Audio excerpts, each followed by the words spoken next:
about 5 years ago when we started this Startup Nation Japan series, the whole concept of startups, of venture capital was still sort of a little bit alien to the overall culture. And I think we can all agree that over the last 4 or 5 years, there's been a tremendous movement, tremendous developments in the overall ecosystem, whether it's venture capital, whether it's startups, whether it's now a focus on deep tech. You've got a lot of momentum behind this. And I'm super honored and very thankful to Kenji Gover for putting together this panel because, Japan obviously is changing a lot, and Japan becoming attractive for young entrepreneurs, as a market of opportunity and even as a nation where you can build a career as a young entrepreneur. So without further ado, we've got an exciting team of young entrepreneurs from around the world. Good morning, everyone. I'm Oyraa, originally from Turkey, but have been living in Japan for already 19 years. I came here initially for a summer internship only for 2 months, not Tokyo, in Shiga-ken, in Shiga Prefecture, in the middle of nowhere at a semiconductor factory of Omron. And that's how my story in Japan started. Before coming to Japan, I had no special interest in Japanese culture or whatsoever. My only goal was like semiconductors. And then, I loved the country while being in Shiga Prefecture, and that's how my story started. I did my master's in Japan and then started working at the Boston Consulting Group. Worked as a strategy and management consultant for around 3 years. And then something started happening, and that led me to quit BCG and start Oyraa. Oyraa is the company that I've been running for the last 8 years.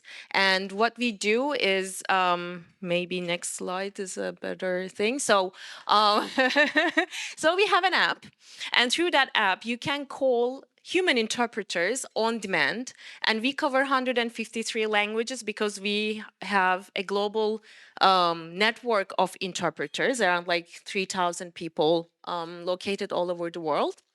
And the reason that I started Oyraa 8 years ago was actually back then there was only like Google Translate, and my friends used to call me almost on a daily basis to ask for interpretation. Hey, oh yeah, now I'm in a hospital or real estate agency. I can't communicate this thing. Can you just like translate for 5 minutes? And I started doing that, and then the number of people calling increased significantly. And every day my phone was ringing. And then I said, okay, like there must be a service that I could introduce so that they call these like professional interpreters, but not me. And I figured out that there are like zillions of interpretation companies out there. However, if you want to ask for an interpreter, you had to pay at least for half a day price. Half a day you had to book them. And half a day requires, even back then, like $500, $600 at a time. So it's not a service that is, accessible for consumers, for us, but for businesses, and you could not use them on demand. You had to book them. You had to, arrange them before you could use them. So that's the reason I actually, started this platform where you can call professional interpreters without booking on demand, and you would just pay per minute. So if you talk for half an hour, then you will pay for half an hour price, not a half a day price. So yeah, we started this business, and one of the purposes was also like I'm a very Rike person. I was an engineer by education. I knew that data was a very critical thing in translation, in machine translation. Now AI can do it. And since day one, we have started actually collecting voice data. and in many languages, including niche languages. Like, it's not only English, Japanese that we cover, it's like Nepalese, Burmese, all sorts of like languages. And we collected a lot of data for which now we are utilizing for AI development. So this year there will be a big update on our app. Yeah, that's kind of briefly me. Other than that, I am a Japan fan, which we were talking about. I love Japan. So I do bunch of other activities also, to promote Japan in the global arena as well, and, do whatever I can. Great, fantastic. Just a little bit of the basics of the business. How many people do you have employed? What are your annual revenues, and where are you in the sort of funding cycle? Thank you. So we are a team of 23 people, but a very global one. So in our Tokyo office, there are only 4 people sitting. We have a team in India, we have a team in Vietnam, we have a team in Ireland, kind of like all over the world, 23 people. And we are now in Series A stage. Right. Yeah. You do have revenues? Of course. Can you share, or is it top secret? It's no, it's not top secret. It's like $1 million. I can one digit million. $1 digit million. Okay, dollars. this is exactly the way Elon Musk used to answer the questions, right? Way back then. Fantastic. Oyraa, you setting the stage, passionate about Japan, finding a niche and going for it, and with global ambitions. Next. Great story. Thanks for sharing. Hi, everyone. I'm Hao Tran. I am the CEO and founder of Vietcetera. So it's a digital media business based in Ho Chi Minh City, Vietnam. So I do not live in Tokyo. I come here probably once every 2 months. We do a lot of business here, which I'll explain later. Our mission is to bring Vietnam to the world and the world to Vietnam. So I'm Vietnamese American. I was born in the States. Went to school there, worked in Silicon Valley. I worked at Palantir, worked at Hotel Tonight, did all that Silicon Valley stuff. And then about 10 years ago, a venture capital firm in the US basically asked me to move to Vietnam to be part of their Vietnam office. And at the time, I was like, why would anyone invest in Southeast Asia, especially from Silicon Valley? The thesis was that it's one of the fastest growing regions in the world, lots of untapped opportunity, which is all true. And when I arrived, I started this media company as a blog, just writing about entrepreneurs and stories from Vietnam because it's a place that's very misunderstood. Vietnam War, banh mi, pho, that's basically all that people know. But it's actually a very dynamic, vibrant entrepreneurial economy. And of course, it's making all the headlines today because of the tariffs, among other things. So, which brings me to a little audience interaction. Can anyone name one Vietnamese brand? Just to raise the hands. You get a prize. I'll give you a prize. Anyone? Like a global brand, not just like a. Yes, go for it. VinFast, yes. So Okay, VinFast is what? it's a EV brand made by the local conglomerate. It's a massive company. They do mostly real estate, but they've now made an EV business, which unfortunately hasn't really worked out. They wanted to sell like 500,000 cars in the US a year. They sold 2,000 and they've pulled out. So yes, it is, but it's also not because it's not like a Toyota or a Nintendo. That was my point. I think in the Japanese kind of model, you have so many global brands that are like true IP, but in Vietnam, we don't. We have like cuisine, we have maybe travel as a destination, but the next big opportunity for Vietnam is actually creating IP. So there's this huge movement for these very wealthy, cash-rich, hungry countries or companies, sorry, in Vietnam to make that happen. But they need to learn. They need to learn from other countries and companies, and that's where Japan really comes into play. Anyways, I happen to have some Japanese translations of what we do for anyone that wants to know. But yeah, we're a digital media business. It's similar to like a news picks or a pivot. That's the easiest way to describe my company in the Japanese context. So we do all this content. Here's some of our audience. Jesper, you mentioned, you asked before us to introduce our company a bit. So we have about 60 full-time employees. We're a Series A business. 60, by the way, sounds like a lot in Vietnam. That's a whole nother topic because labor is essentially more affordable, which is a terrible excuse. Um, Things just aren't really systemized and process driven in Vietnam, I find. That's why headcounts are a lot higher than, let's say, your business, 23 people. I feel like if I did my business in Japan or the US, it'd be half the people. That's a whole nother discussion. But we do about 4 million US dollars in revenue. And by the way, you might be asking, why am I in Japan so much? Let me just start there. So about 9 years ago, when I moved from San Francisco to Ho Chi Minh, I was very lucky and met my now very good friend. He's also a startup entrepreneur. Um, he's Japanese. We basically just went out drinking every night, and he introduced me to all of his Japanese friends, who were everyone from the founders of Pizza for Peas. Do you guys know that pizza restaurant in Azabadai Hills? It's a huge, yeah, it's they have a new location in Asbara Hills, which apparently has like a 3 month reservation window. Anyways, it's a Japanese couple from Cyber Agent. They worked at Cyber Agent. They came to Vietnam. They opened the Vietnam office for them. Then they started a pizza chain, which has now like blown up. It's huge in Vietnam, in India, Indonesia, Cambodia, and now in Japan. So I met them and I met all these other people. So now we have a couple investors from Japan in our business, and we basically work with almost all the Japanese companies in Vietnam, FDI businesses, so like Tokyo Corporation, Takeda, etc. So I've gotten to know all of them. And no, I don't speak any Japanese, although I should probably at this point. Um, and since then, been doing a lot of activities here. So aside from working with Japanese companies, um, and by the way, I want to stop there. Why Japan too? So these are some interesting statistics about why the Vietnam-Japan connection is so massive. So there's 600,000 Vietnamese living here. 600,000.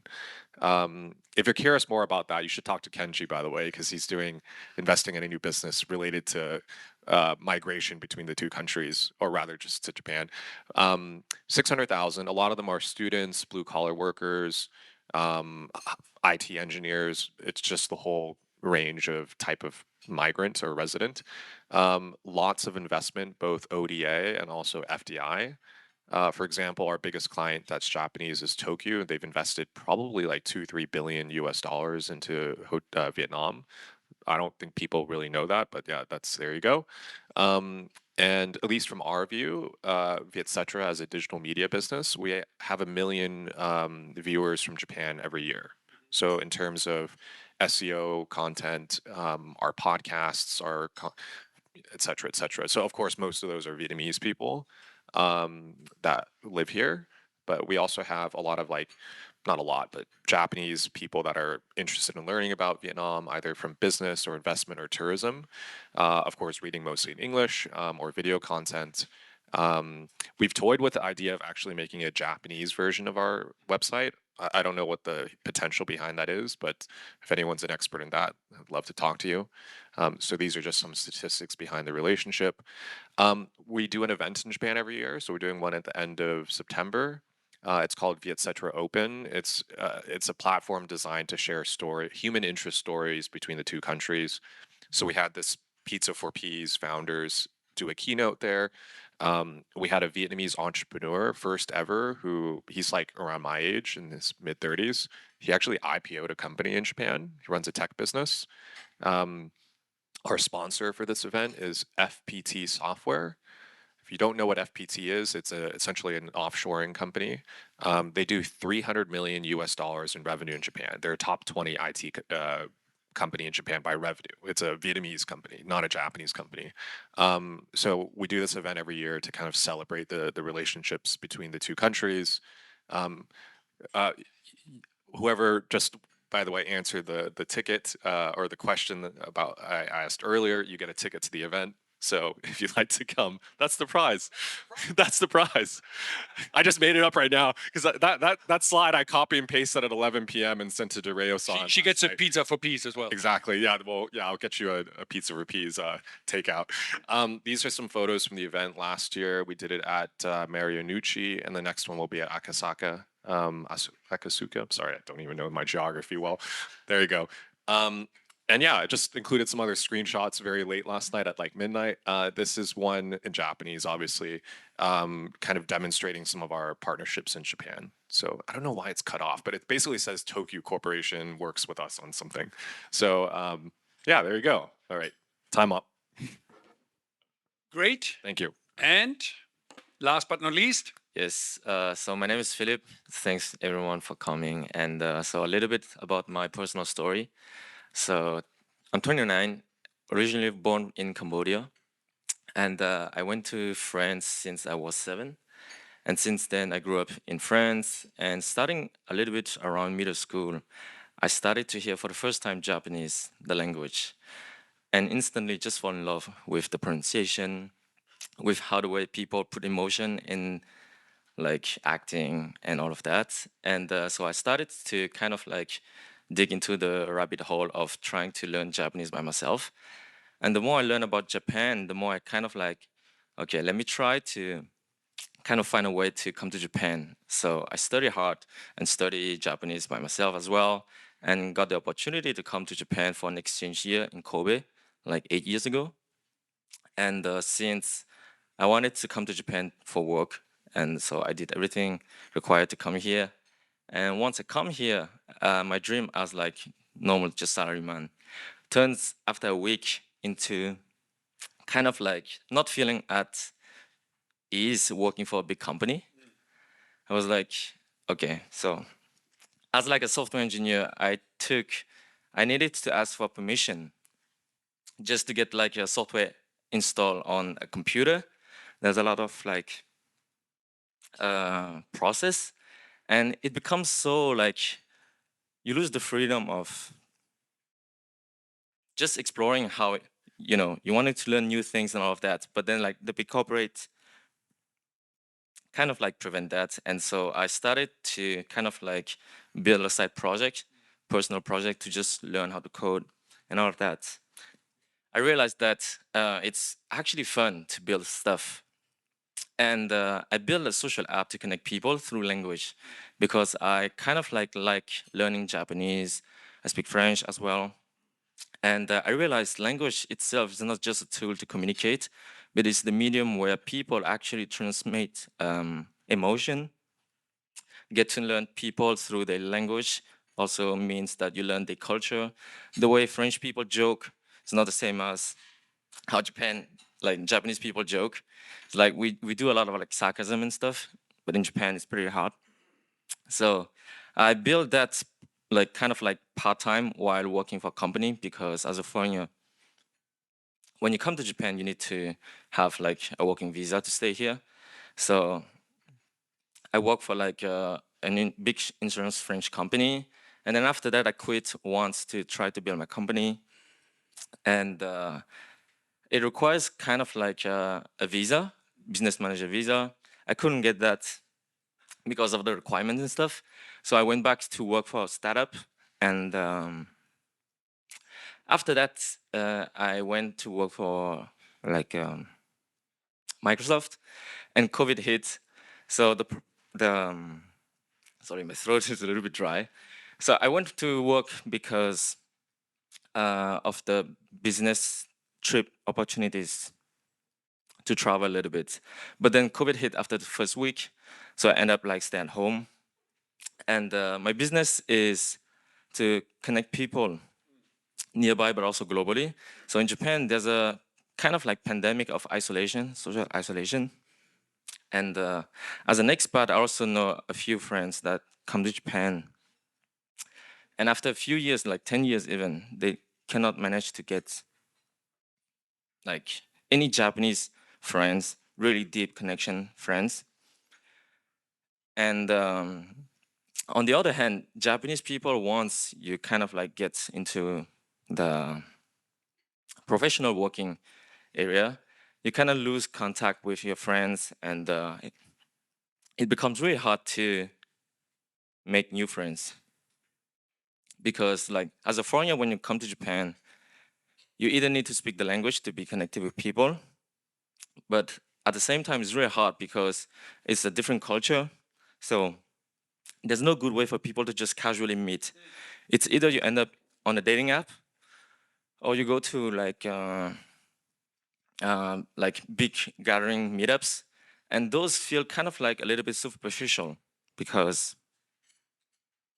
either it's like the loudest in the group that just lead the conversation, or it's, you feel shy and you don't want to talk anymore. So I built the app to connect people casually over coffee and just to meet people and increase the kind of like opportunity to make new connections, both through language, but then we pivoted because language become more like a barrier than a connection medium.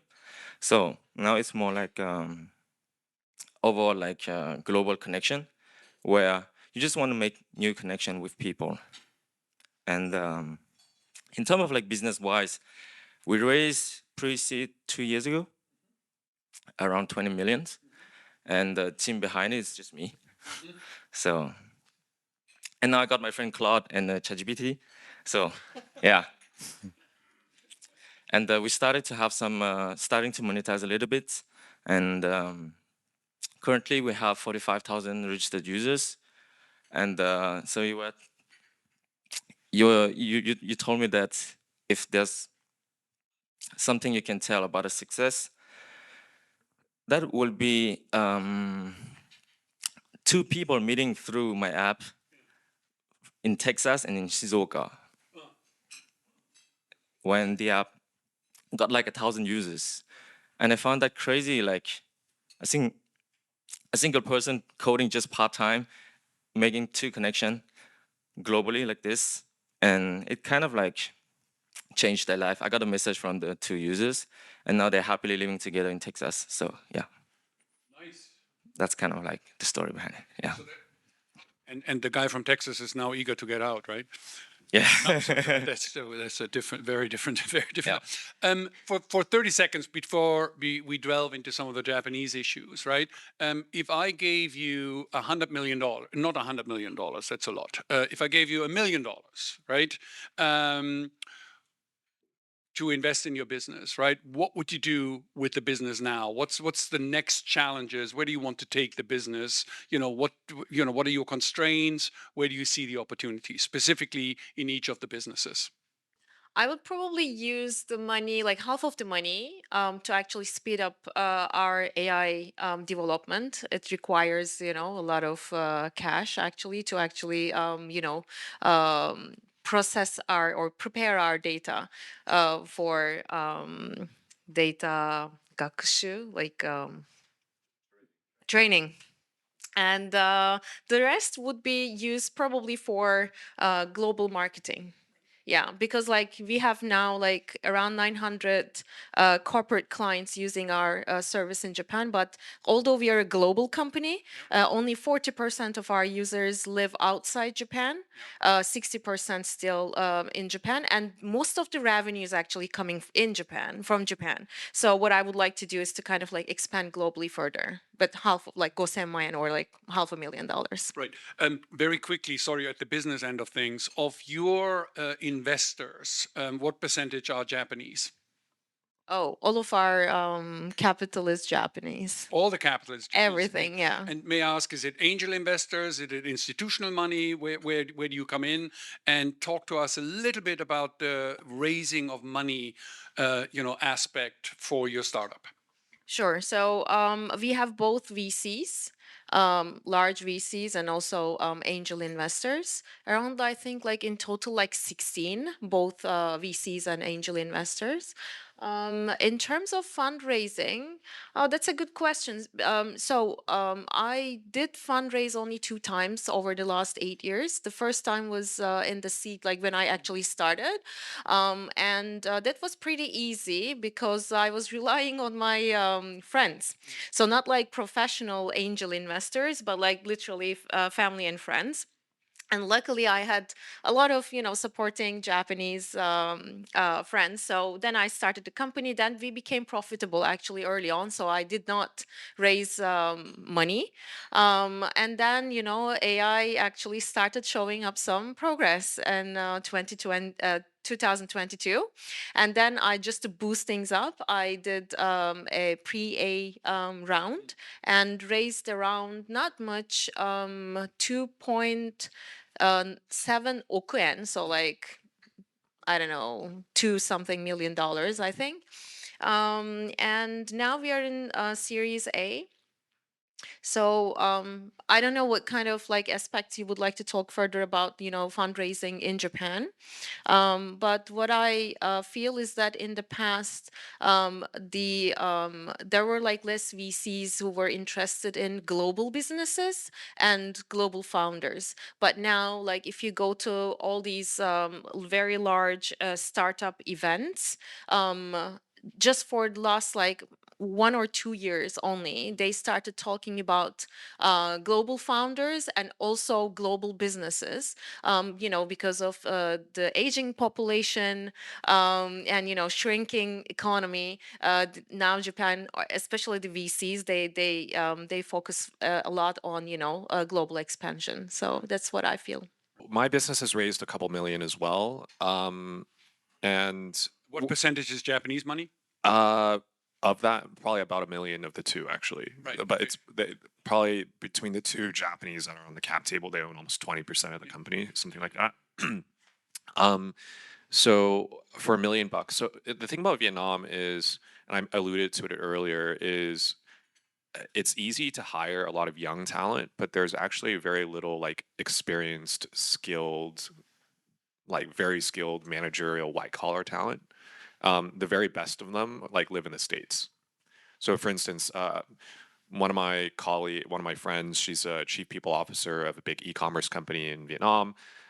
Her criteria to find like their CTO was to have like 15 years of search experience in an e-commerce environment, and yeah, that just doesn't exist in Vietnam. So Vietnamese people actually have that, but they live in the U.S. working for like an Amazon. So she's had to like basically import them over to Vietnam. So again, what would I do with $1 million? Definitely not to hire more people or to spend more money necessarily on expenses. I'd actually acquire other companies because valuations in Vietnam are, especially in this environment, fairly attractive.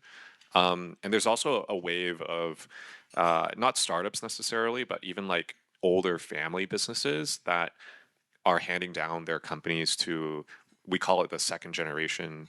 I think anyone would call it that, actually, second generation in Vietnam, and half of them don't want to do anything with the business, or they're going to take it over and run it into the ground. Right. So I think taking over some of those assets could be interesting, and we're looking at some targets too. Not like we're not going to spend $1 million on a company, but I think because in Vietnam valuations again are a bit low, and the mentality is not to just raise venture and then burn it and become a big company.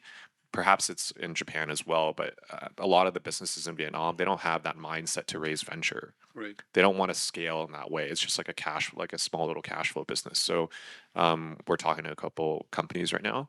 But what I've learned in my experience is not to raise venture and then just hire a bunch of people in Vietnam, because it sounds easy to do that and tempting, but it's actually a huge time cost and management cost, I've found.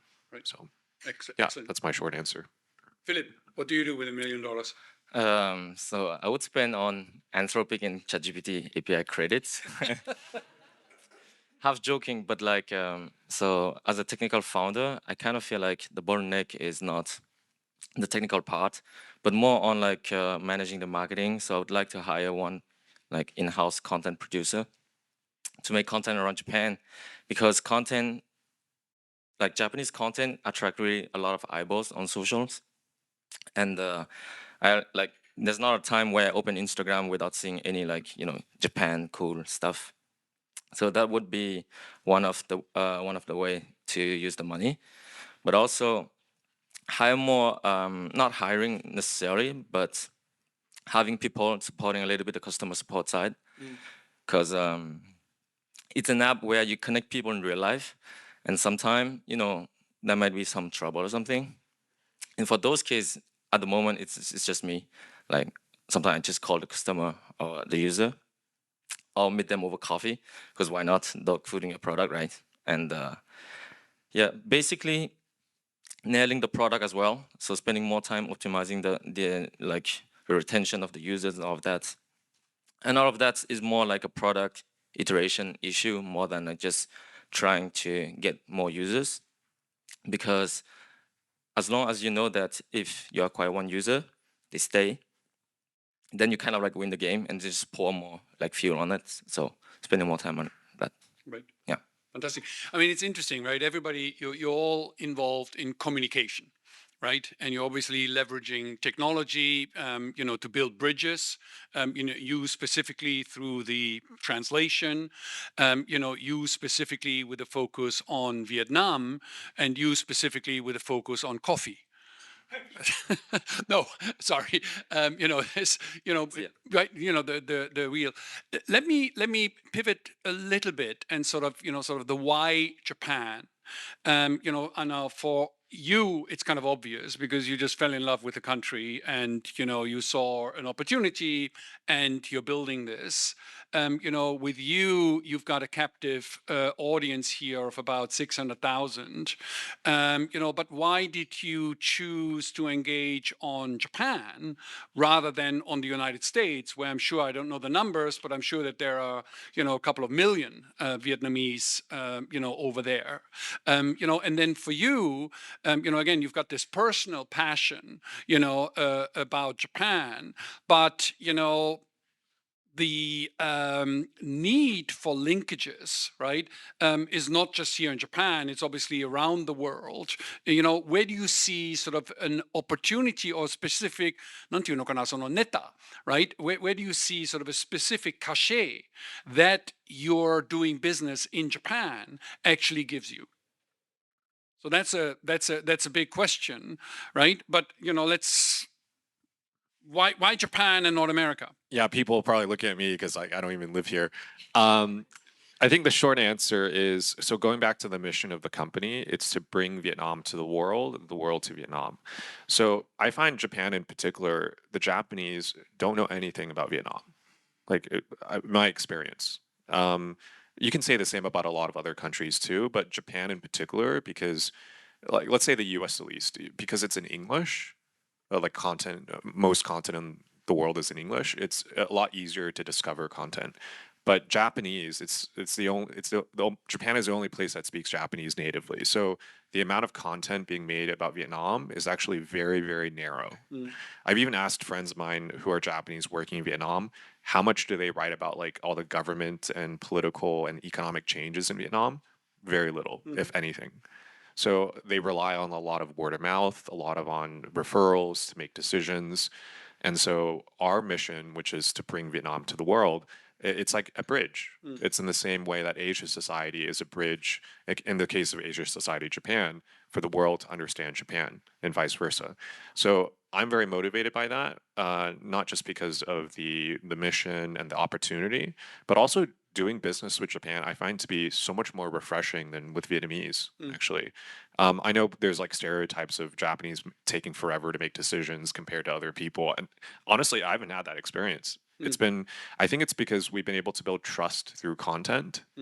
That, and of course, with just relationships too, that our Japanese clients have really enjoyed that, especially in a market like Vietnam, which is not very transparent.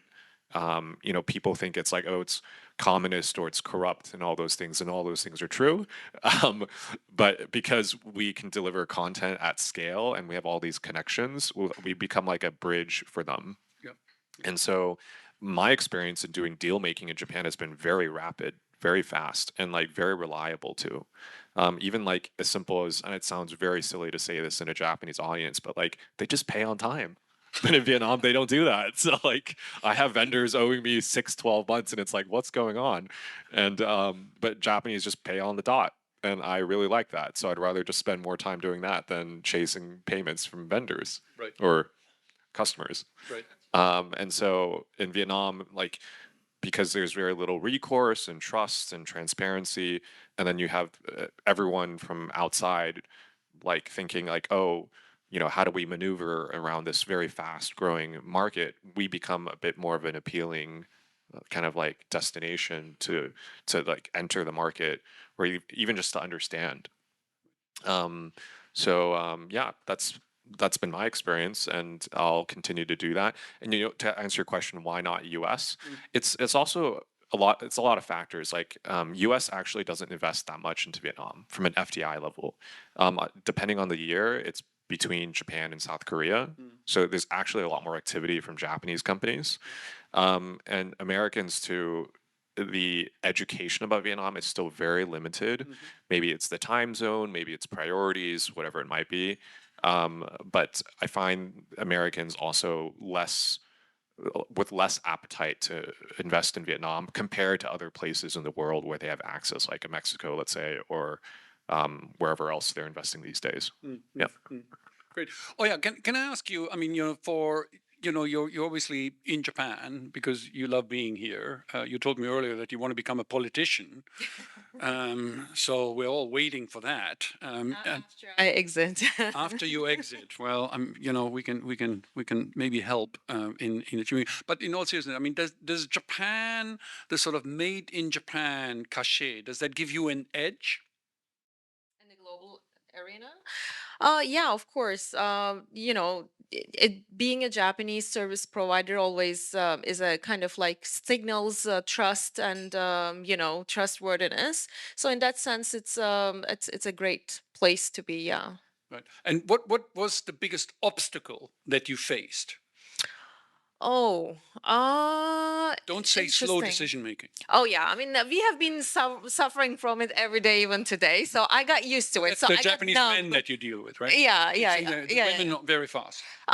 Yeah, mostly if they're let. But yeah, I got so numb about so many things after, living in Japan for 19 years and got used to everything. But very early in the beginning, I was so much kind of suffering from the fixed mindset. It was before Corona, and there were no concept of online meetings and no concept of even shared offices, like sharing offices. And I'm talking about like back 2017, 16, 17. And there were two times that we lost actually two large Japanese clients because on the very like we were of course like going to their offices to have meetings and we were about to close the deal, and for both times it was like, oh, can we visit you in your office once, and we were like, oh, of course, we are very pleased. And they came to our office and it's like, oh, this is a great huge office. Are like all your employees, they saw like great co-working space, large, and so many people working. And we said, no, we are a small startup, so we just this is a co-working space. And they're like, oh, this is a so not everybody is your employee. No, not everybody. We are a small team.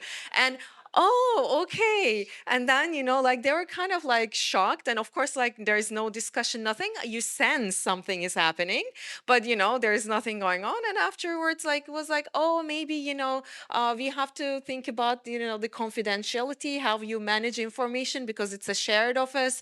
And you talk to your team, there in the in front of everybody and that sort of stuff. So we lost like two clients, and that was kind of I mean, they did not even have the concept of a shared office. Now after Corona, people started working remotely, and companies also having satellite offices all over the country. Now, even at WeWork, we are still in WeWork, and we see, large companies like Suntory, Panasonic, even, in our office. So that was like one thing that I, not only about the office setup, but also like being working remotely and having international team working remotely outside Japan as well. So these were things were kind of like not welcomed in the beginning. Of course, before Corona, after Corona, everything changed.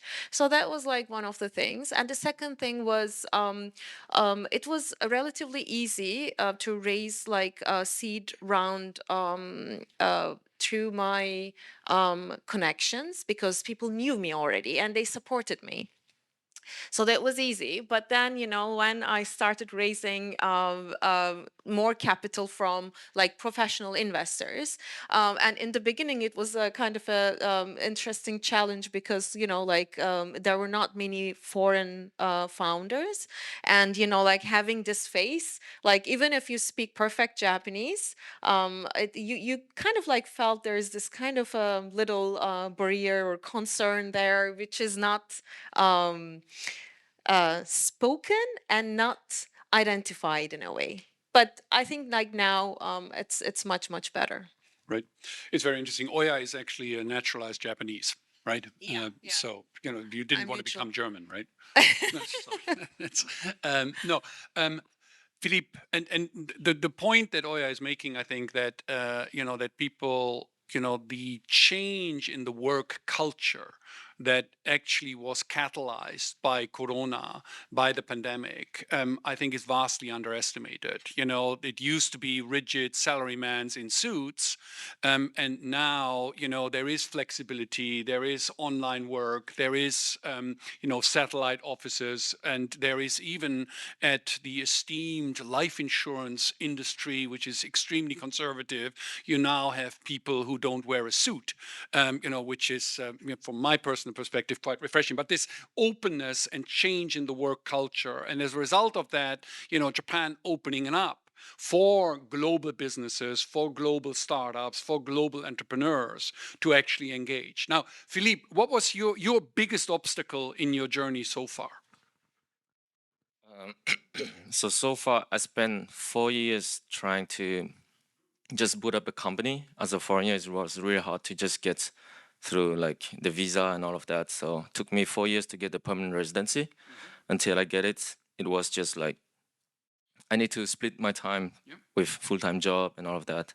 So that was the most kind of like journey like, blocking, and but also like maybe to bounce a little back to the why Japan.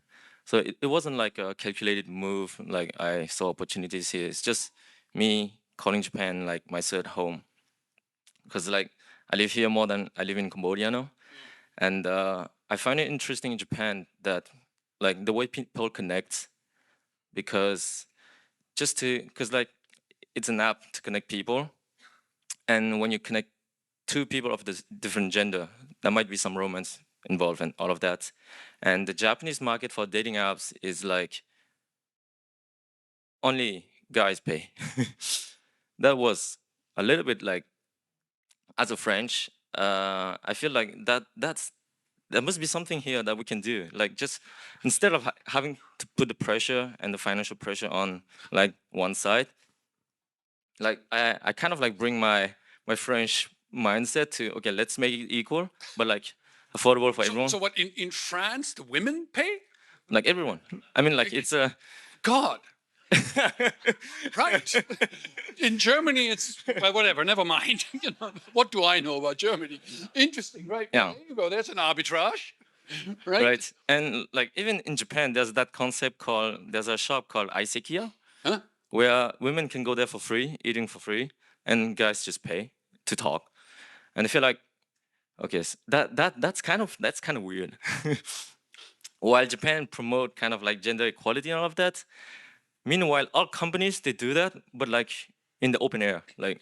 Philippe, I think that your marketing materials could be very interesting. I think you should delve into this. I mean, there's plenty of room here, particularly for the you know, Showa generation. I mean, things obviously have changed, you know, since you know, but you know, fascinating. But so visa, but you got it done.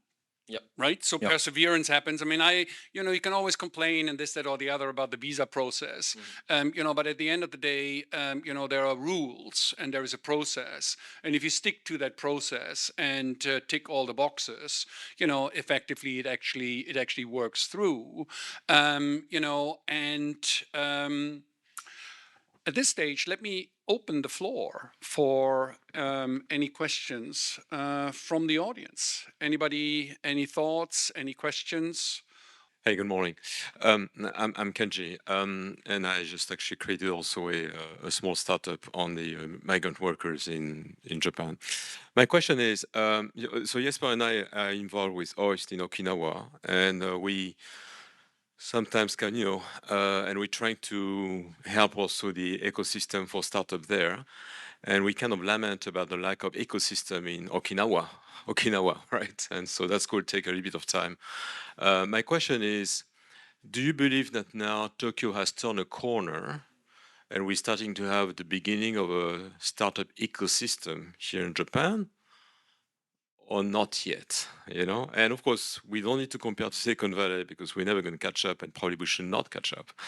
But, do you believe there's a bit of a beginning of an ecosystem, yes or no? And if not, what would it take to get a vibrant ecosystem? The moment you start to kind of like notice entrepreneur, kind of like people wanting to play the startup game, you kind of feel like this area is like penetrated. And so I know a few founders who kind of jump from idea to ideas without really sticking to one thing for a long time. And that is just playing startup game.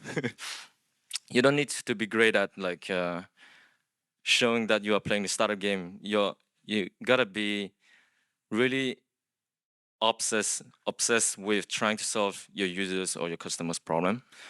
And so some like there's an increasing number, like the people I talk to in like social events and all of that, I start to realize the system grows, but also like bring at the same time people who want to be part of the community, but without really willing to pay the price of just like iterating through the pain and all of that. So in a sense, it increased, and then it brings a lot of people as well. So yeah. I think the short answer is yes. Definitely, there's like a lot of capital investors and LPs are willing to deploy and to invest. I, I get the sense though that perhaps like native Japanese founders are still emerging, perhaps not as many, but maybe their opportunity costs or social pressures maybe say less likely to happen. But I do actually have a lot of non-native entrepreneur friends here that do business here. Um, Startups or like SMEs. And so I think that's going to help drive activity. I think that'll just kind of push things along a little bit faster. But I think just the fact that there's capital will eventually give rise to entrepreneurship.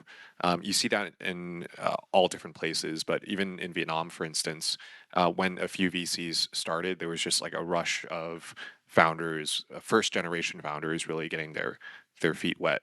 Um, so again, I think from a Japan perspective, it's a huge market. There's lots of consumers that are willing to adopt different technologies. So yeah, I would say it's on the rise. Me too. Definitely yes. The number of startups in the ecosystem is rising significantly. The number of, like the capital is increasing and all. And also, like what I see recently is that because of AI, now like one person can literally like create a business over a very short time. Like there are like more and more people getting motivated about it. At least try. And Japan, I think, over the last like 10 years, got more flexible in terms of like failing. Even if you started up, the concept of, failing was more scary 10 years ago, but now it's like more accepted and all. So, like overall, there's a very positive change in a startup ecosystem, and the ecosystem is like growing a lot. One of the challenges that I see that needs to be solved, when especially like compared to Silicon Valley, um, or like US in general, is that still VCs and investors, they expect the startups that they invest in to exit through an IPO. Here, M&A is not a very positively seen exit strategy. It is seen as a kind of a like a well-packaged failure in a way. So like they call it like selling yourself or something like that. So I think like Japan needs to be more, Japan needs to change how it thinks about M&A. And so I think like that will also give more courage to many entrepreneurs. And also, you know, it would provide better results for investors as well. So it's very interesting, Kenji, for 30 seconds. You know, the startup ecosystem obviously has changed, you know, enormously, but right now it's going through a crunch. It's a real crash test, you know, of a lot of good energy. And part of that is just the realities of finance. The venture capital startup boom in Japan started almost exactly 10 years ago. A typical VC, the fund duration is 10 years with maybe, you know, 1 or 2 years of extension. So there's a lot of pressure right now on the domestic venture capital community because these funds are actually maturing, but you are in a downturn. So neither on the M&A side nor on the IPO side can I actually crystallize and actually generate returns, right? So you've got that downturn coming at a time, right, when the number of startups, and it's very interesting that you mentioned this point. I mean, my friends call it startup cosplay, you know, in the sense of that there's a lot of government money available. Last year, almost 80% of the companies who got some money, 80% of them got at least half of the money directly or indirectly from government affiliated associations. So this is, remember, in the overall system, we talk about zombie companies. I think it's fair to say, and no offense to anybody, it's fair to say that there's a lot of zombie startups in Japan, in the sense of that, can you really compete in the free market? You know, the answer is probably not, because your business models, your revenue models are nice and good intentioned, but you know, probably not tough, and you know, not under a lot of pressure to actually move around. So it's a very, very interesting time here.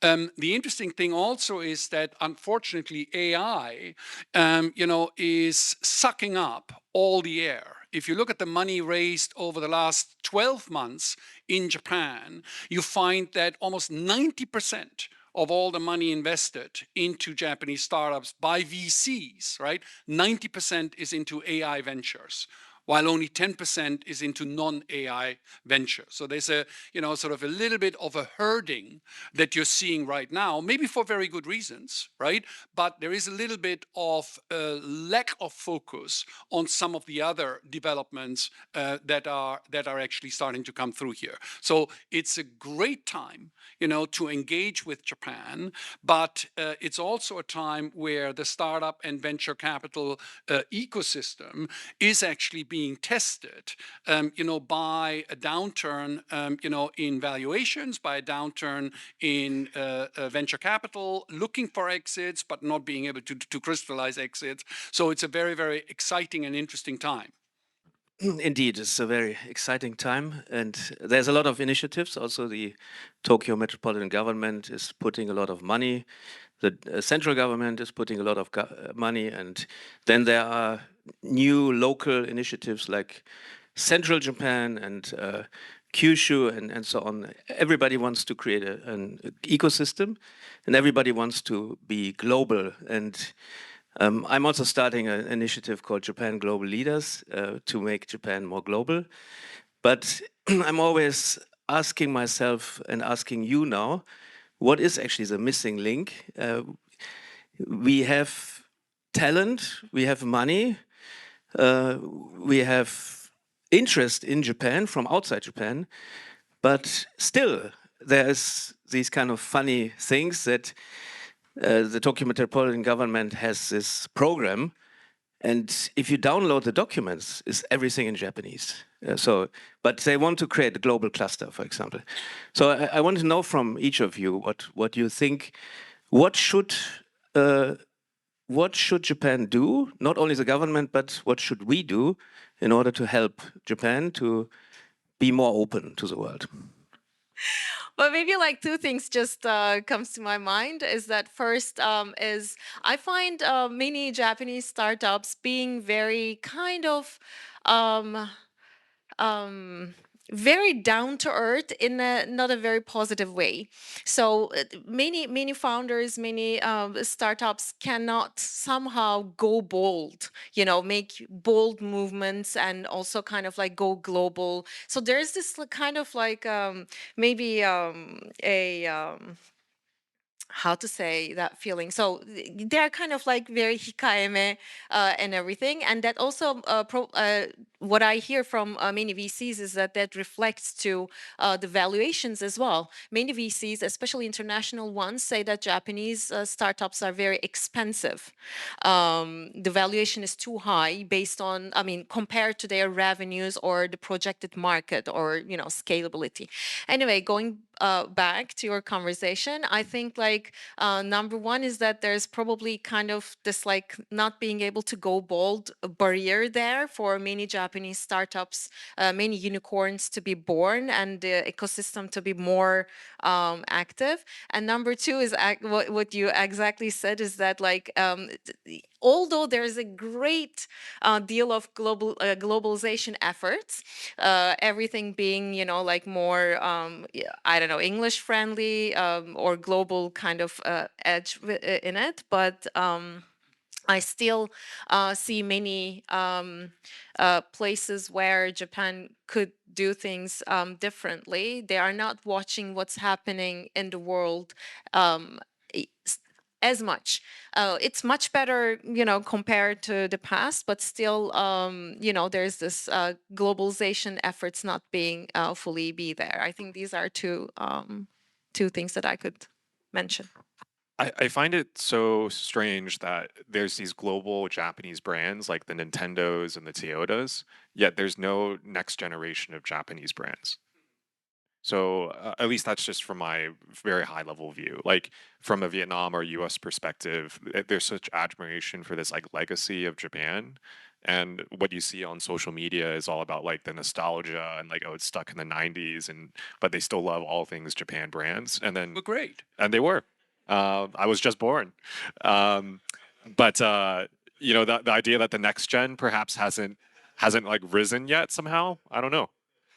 There's a lot to learn. So there's a lot to learn the other way, perhaps. Like, oh, I mean, you look at like the Japanese car brands; they probably benefited a lot from like government support, maybe subsidies, trade barriers were lowered, whatever they may have been.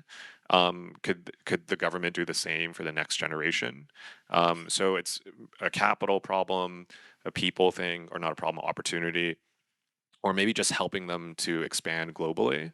And yeah, the reality is too, having English as a skill is probably going to be more and more important, and perhaps there's an opportunity there as well. So I think there's leverage there's room for kind of leveraging the brand of Japan, like the made in Japan quality, and being in social area. I feel like Japan has not kind of like penetrated enough that aspect yet. Like none of my social or messaging app except Line is made in Japan. I almost like never opened a Japanese app except for Mercari for some time.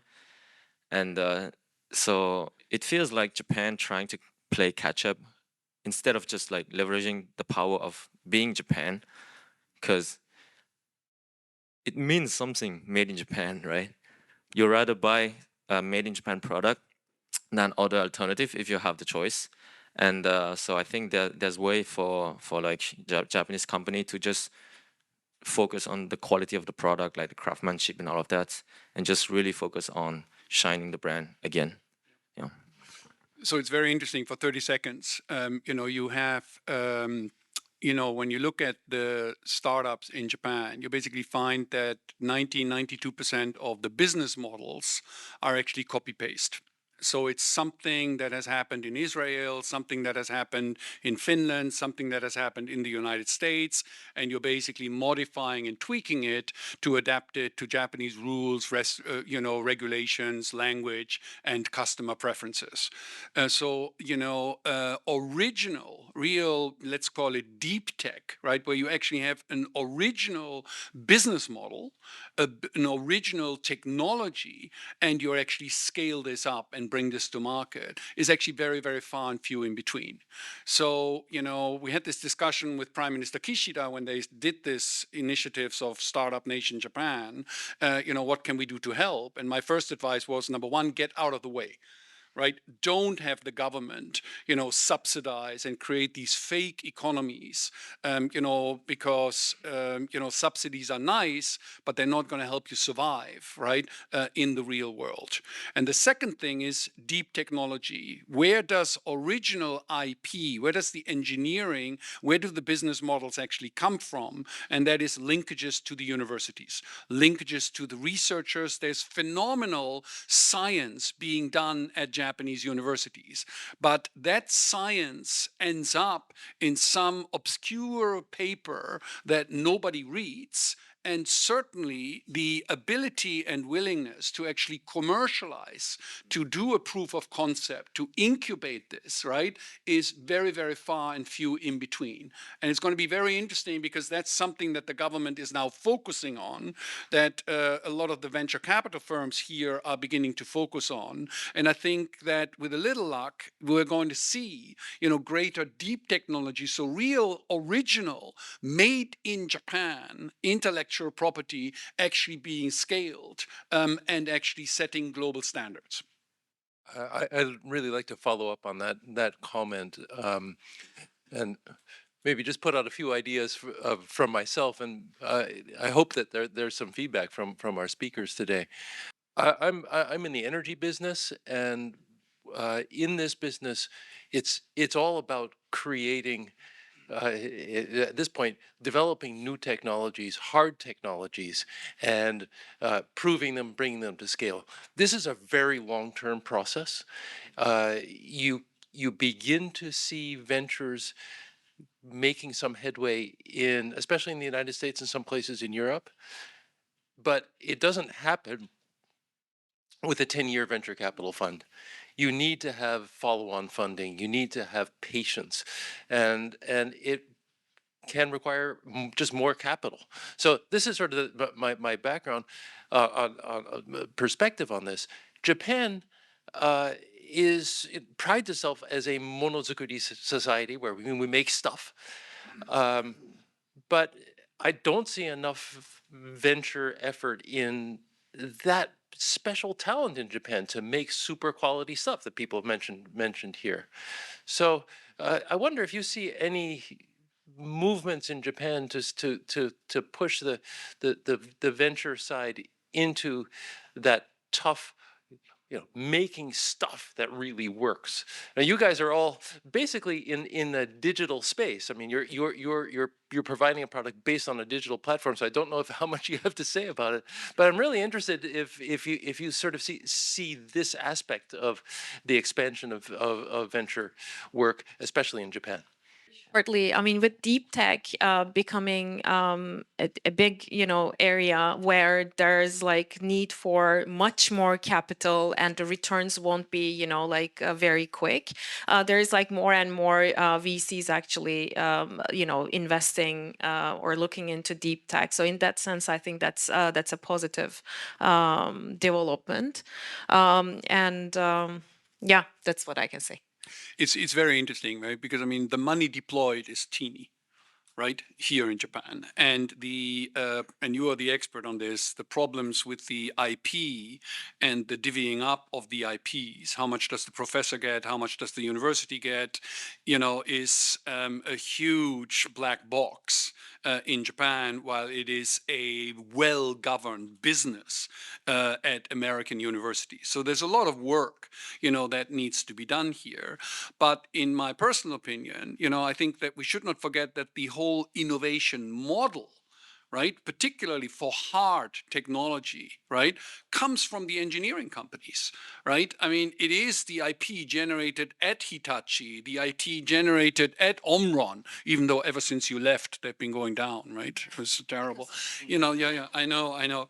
But, it's let's just be very clear that, the Japanese innovation ecosystem, in the analog world, basically is run within established corporations and the research departments that they actually do. Whether that is sufficient, for the next leaps in technology that we need to see, I think there's a lot of question marks about around the whole thing, but not everything, right, does have to come from sort of an outsourced innovation system, even though, the focus on the universities and harnessing that IP generated by the scientists, is going to be a big focus going forward. Now, we've run a little bit out of time. There's lots to discuss here. I want to ask you one final question, and you've got 15 seconds to answer it, right? What's your one piece of advice to a young entrepreneur, who comes to Japan, is excited about Japan, wants to live in Japan, and wants to set up a company? What's the one piece of advice that you would give to your younger self? Learn Japanese. Learn Japanese. Okay, very good. I thought it was a use my app to translate the language, but okay. Salesman. So. You're right. Okay, okay. Learn Japanese. To find a local champion, someone that can advocate for you, make introductions, and especially in the Japan context. Right. Be resourceful, because Japan culture tend to have manuals for everything, but the startup world is a mess, chaos. You gotta just find your way. So just know that you can just do things. Yeah. Right. Fantastic. I want to thank everybody, and this has been very lively, very good, very enjoyable. Thank you very much for making the time and giving us your thoughts. I hope that we can engage again when you are ready for your unicorn status coming through here.